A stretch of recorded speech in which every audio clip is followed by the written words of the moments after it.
ಸಚಿವ ಪ್ರಿಯಾಂಕ್ ಖರ್ಗೆ ನಿನ್ನೆ ಆರ್ಎಸ್ಎಸ್ ಬಗ್ಗೆ ವಿವಾದಾತ್ಮಕ ಹೇಳಿಕೆಯನ್ನ ಕೊಟ್ಟರು. ಆರ್ಎಸ್ಎಸ್ ವಿದೇಶದಿಂದ ಹಣ ಬರುತ್ತೆ, ಅದರ ಲೆಕ್ಕವನ್ನೇ ಕೊಡ್ತಾ ಇಲ್ಲ ಅಂತ ಹೇಳಿದ್ರು. ಮತ್ತೆ ಆರ್ಎಸ್ಎಸ್ ದೆವ್ವ ಇದ್ದ ಹಾಗೆ ಬಿಜೆಪಿ ಅದರ ನೆರಳು ಅಂತೆಲ್ಲ ಹೇಳಿದ್ರು. ಇದನ್ನ ಬಿಜೆಪಿ ನಾಯಕರು ವಿರೋಧಿಸಿದ್ದು. ಕೇವಲ ನೀವು ಆರ್ಎಸ್ಎಸ್ ನ ನಿಂದಿಸೋ ಮೂಲಕ ಹೈಕಮಾಂಡ್ ನ ನೀವು ಮೆಚ್ಚೋಕೆ ಈ ಪ್ರಯತ್ನ ಮಾಡ್ತಾ ಇದ್ರಿ, ಆ ಒಂದು ಭ್ರಮೆಯಲ್ಲೇ ಇರಿ ಅಂತ ಹೇಳಿದ್ದಾರೆ. ಇನ್ನು ಒಂದೇ ಮಾತ್ರ ಕಡ್ಡಾಯ ಮೂಲಕ ರಾಷ್ಟ್ರಗೀತೆಯ ಘನತೆ ತಗ್ಗಿಸಲು ಕೇಂದ್ರ ಸರ್ಕಾರ ಮುಂದಾಗಿದೆ ಅಂತ ಹರಿಪ್ರಸಾದ್. ಘನತೆಯನ್ನು ಯಾರು ತಗ್ಸಕ್ಕಾಗಲ್ಲ, ಸುಮ್ಮನೆ ಬುರುಡ ಬಿಟ್ಕೊಂಡು ಕುತ್ಕೋಬೇಕು. ಏನು ಅರ್ಥವೇ ಆಗ್ತಿಲ್ವೇ ಈ ಕೇಸು? ಎಳೆ ಮಗು ಆಗಿದ್ದಿದ್ರೆ ಓಕೆ, ಏನಿದು ಏನೋ ಎಲ್ಲರೂ ಯಾರು ತಗ್ಸಕ್ಕಾಗಲ್ಲ. ಇನ್ನು ಪ್ರಿಯಾಂಕ್ ಖರ್ಗೆ ಅವರು ಇಂಟರ್ನ್ಯಾಷನಲ್ಸ್ ಇದವರು, ಅವ್ರು ಯಾವ್ದು ಬೇಕಾದ್ರೂ ಮಾತಾಡ್ತಾರ. ಅವ್ರು RSS ಅಲ್ಲ, ಯಾವ್ದು ಬೇಕಾದ್ರು ಅವ್ರಿಗೇನು ತೊಂದರೆ ಇಲ್ಲ.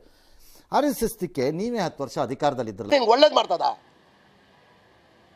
ನಿನ್ ಜನ್ಮಕ್ಕೆ ಹೋಗೋ ಆಗೇನು ಕತೆ ಕಾಯ್ತಾ ಇದ್ರಾ? ಯಾಕಪ್ಪ ಕೇಳಲಿಲ್ಲ? ಓಕೆ ಬೇಡಪ್ಪ, ನಮ್ಗೆ ಅವಾಗ ಹೊಳಿಲಿಲ್ಲ ಅನ್ಕೊಳ್ಳೋಣ.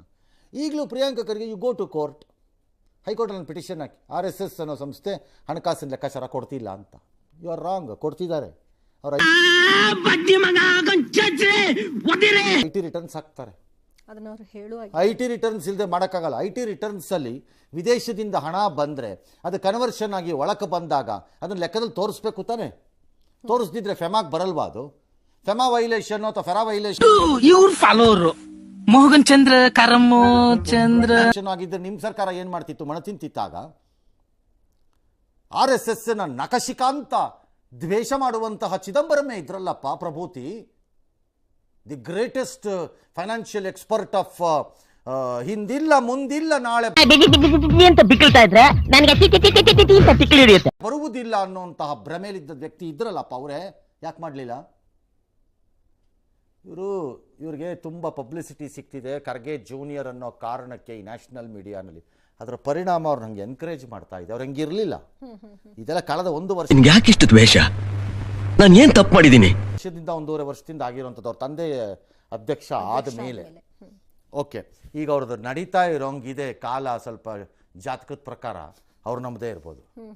ಮುಂದೆ ಬದಲಾಗಬೇಕಲ್ಲ. ಶನಿ 6ನೇ ಮನೆಯಿಂದ ಈ ಕಡೆಗೆ ಬಂದಾಗ ರಾಹು ಹಿಂಗೋಗಿ ಗುರುಗೂ ಬಂದು ಹಿಂಗೆ ಬಂದ ಕಂಡ್ರೆ ನನಗೆ ಆಗಲ್ಲ. ನಿಮ್ಮಂತವ್ರನ್ನ ಅರ್ಜೆಂಟ್ ಆಗಿ ಪೊಲೀಸ್ ಹಿಡ್ಕೊಡ್ಬೇಕು. ಆಗ್ಬೇಕಲ್ಲ, ಅದೇನಾರು ಆಗತ್ತೆ. ಆಗ ಇನ್ನೇನು ಹೇಳಿ ಮತ್ತೆ ನಾನು ಸಂಘ ರಿಜಿಸ್ಟರ್ ಆಗಿಲ್ವಂತೆ, ಅಲ್ಲಿ ಕರಾವಳಿನಲ್ಲಿ ಇದು ಬರ್ತಾ ಇಲ್ಲ ಅಂತ ರಿಜಿಸ್ಟರ್ ಮಾಡಿಸ್ರಿ, ಹಾಕ್ರಿ. ಅನ್ರಿಜಿಸ್ಟರ್ಡ್ ಸಂಘ ಹೆಂಗ್ ಕೆಲಸ ಮಾಡ್ತಿದೆ ಅಂತ ಪಬ್ಲಿಕ್ ಇಂಟ್ರೆಸ್ಟ್ ಅಲ್ಲಿ ಯಾರು ಈ ನನ್ನ ಮಕ್ಳು ಮತ್ತೆ ಶುರು ಮಾಡಿದ್ರಯ್ಯ ಅಂದವರು ಸುಮ್ಮನೆ ಹಾಕ್ರಿ, ಭಾಷಣ ಬಿಗಿತೀರಿ ಕೂತ್ಕೊಂಡು.